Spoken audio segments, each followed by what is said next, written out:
Bwana Yesu asifiwe sana. Tunamshukuru Mungu kwa siku ya leo.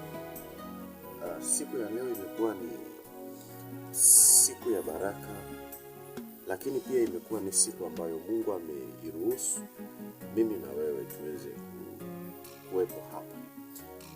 Ni watu wengi sana ambao walitamani kuwepo hapa, lakini ni wengi sana walitamani kuiona siku ya leo. But I want to tell you something. Rehema za Mungu ni nyingi. Samahani, nakunywa maji. Rehema za Mungu ni nyingi ambazo ziko kwetu sisi wanadamu. But watu wanashindwa kuelewa kitu kimoja, kwamba rehema za Mungu zinapokuwa nyingi, basi watu wanakuwa wanazidi kuwa waovu. Sasa kwa nyakati ambazo tunaziishi. Hizi nyakati ambazo tunaziishi ni nyakati ambazo watu wanatakiwa waelewe sana kwa habari ya rehema za Mungu. Kwa sababu Biblia imeweka wazi kwamba roho itendayo dhambi itakufa. Na kama roho inayotenda dhambi ndio itakayokufa, basi jua kwamba unapotenda dhambi unakuwa mbali na Mungu. Na licha ya kuwa mbali na Mungu, kuna vitu ambavyo unakosa kuwa na access navyo, kwa sababu uko kwenye maisha ambayo ni ya dhambi, na ni maisha ambayo ni ya kumkosa Mungu. Watu wa Mungu, mimi nataka niwaambie kitu kimoja, kwamba dhambi haijawahi kumwacha mtu salama. Dhambi haijawahi kukuacha salama hata siku moja. Ili naomba ulifahamu kwamba dhambi haijawahi kumwacha mtu salama. Yoyote anayetenda dhambi, haijalishi ni mchungaji, haijalishi ni askofu, haijalishi ni padri, haijalishi ni rais, haijalishi ni waziri mkuu, haijalishi ni nani, but yoyote anayefanya dhambi, Biblia imeweka wazi kwamba hukumu yake ni kwenye ziwa la moto.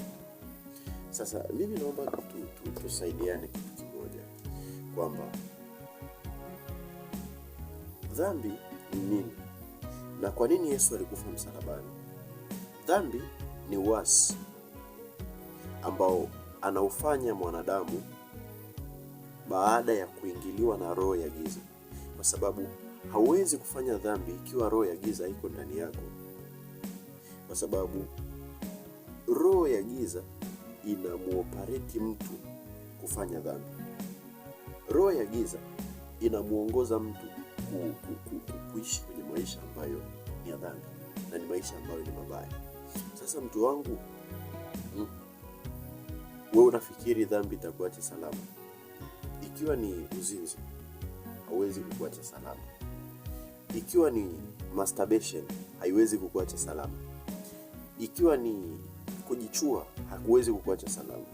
Ikiwa ni kujizini mwenyewe, hakuwezi kuacha salama. Ikiwa ni kutoa mimba, hakuwezi kukuacha salama. Hata siku moja hakuna ambaye amefanya ya makosa akabaki salama, kwa sababu zile dhambi unazozifanya ni mlango ambao adui anautumia kukushambulia wewe. Sasa watu wengi wamekuwa wakizini, vijana wengi wamekuwa wakiangukia kwenye anguko la masturbation kwa sababu ya hali ambazo wamekuwa nazo sasa za kiupweke na kadhalika.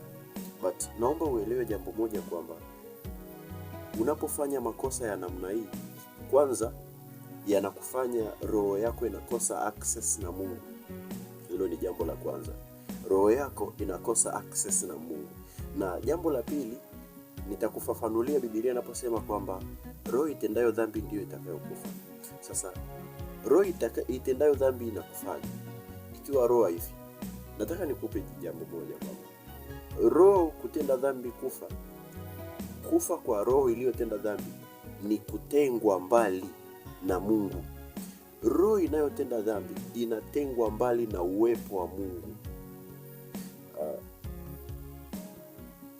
Roho inayotenda dhambi inatengwa mbali na uwepo wa Mungu, na matokeo yake aliyetenda dhambi akafa kwenye dhambi, maisha yake yote yataishia kuzimu.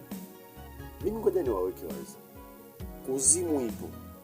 Kuzimu ni halisi na kuzimu haijawahi kujipinga. Kuzimu ipo